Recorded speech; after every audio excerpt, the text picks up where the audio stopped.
Let's return to the Climate Change Conference in Glasgow, where my colleague Seth Komiboting joins us live with more on today's session. Seth, if you can hear me, has the President done his briefing already? The President is here to give his address and tell the world exactly what Ghana is doing to combat the negative impact of climate change in the country. But before he speaks, I have here with me the head of Environmental Protection Agency. In fact, they are running this, and Ghana is well represented. And I have the Chief Executive here with me, Honorable Dr. Henry Kokofu. So, Honorable, thanks for your time. Ghana is highly represented in this conference. The President is about speaking.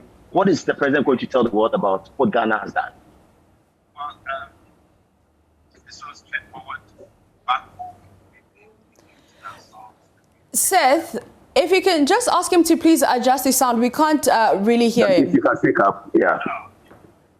Hello, can you hear me now? A little bit, but let's see if we can work with it. Yes, okay. What is we are waiting for the President of Ghana.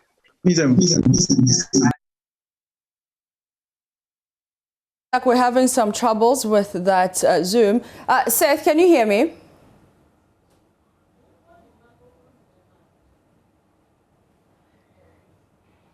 Let's do this. All right.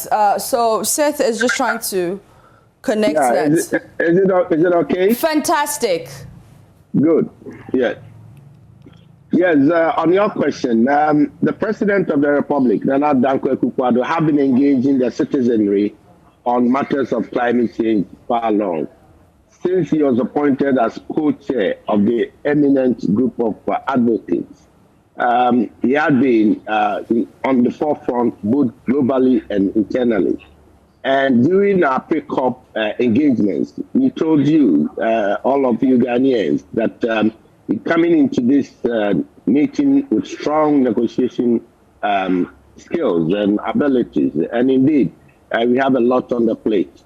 As we speak today, our President has given his assent to the updated nationally determined contributions, of which Ghana is very much committed to. Which one is that?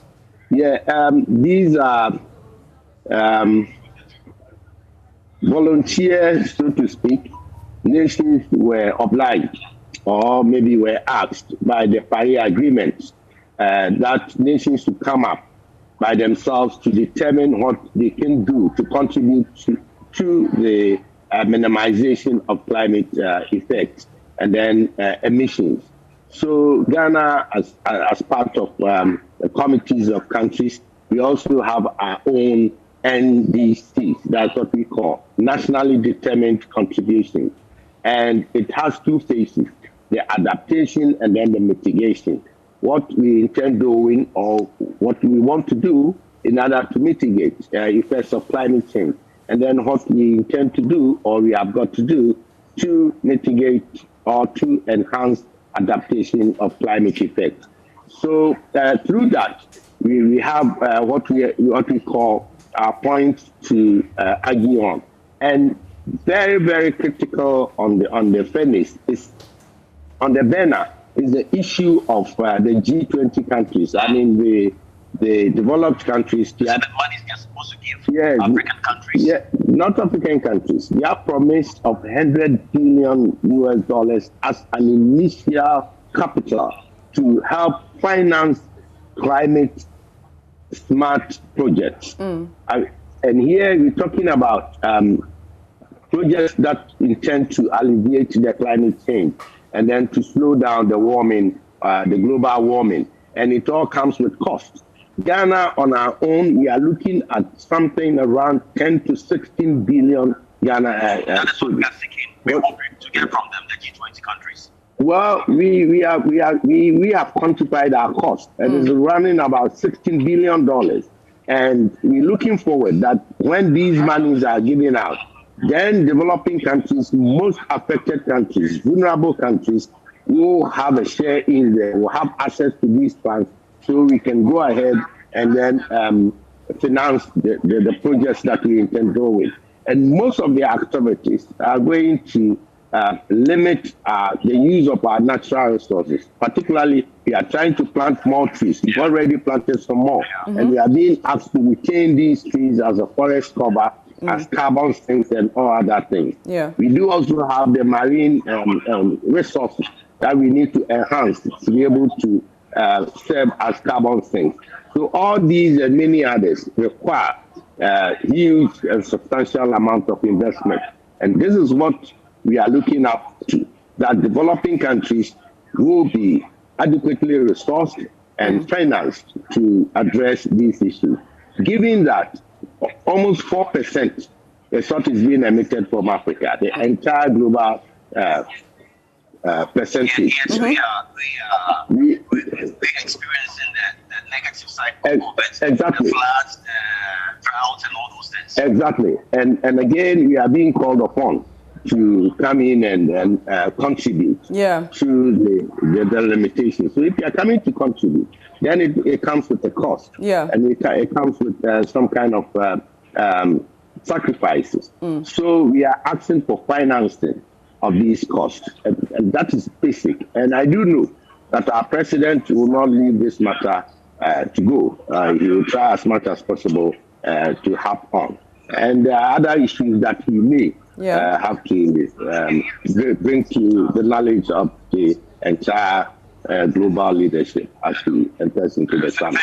All right, thank you so much. I'm sure we're going to get back to you. So that is the CEO of Environmental Protection Agency, Henry Kukofu. But Seth, if you can hear me, which heads of state are represented at the conference? I can talk about almost 132 heads of state worldwide. So it's not easy to pinpoint who are here. But the British Prime Minister is here. The EU presidents are adequately represented. And the Asian countries are also represented. Yesterday, I had the opportunity to meet with the Bangladesh Prime Minister when we went to a forum we call CVF. That is the Climate Vulnerability Forum. It is a grouping that those of us who find ourselves so vulnerable on the side of climate change has come together to advance our cause. And we are saying that we want to transform vulnerability into prosperity. We want to take the disadvantages of climate change into making our lives better wherever we find ourselves. So Ghana being a key member of that. And indeed, we are getting ready to assume the presidency next year when Bangladesh has finished their term this year. So many heads of states are around. I cannot give the I saw John Kerry even yesterday. He was around. U.S. US, yes. Yeah, Vice President. Secretary of State. Yeah. So the former President Obama. I saw him around yesterday. Yes. And there are a lot of key world leaders around. So we are only hoping that the world will listen this time around. The G20 countries will listen and then do the needful. Thank you. So much. That is CEO of the Environmental Protection Agency, Henry Kukofu, with our colleague Seth Kwame Watting at that Climate Change Conference in Glasgow.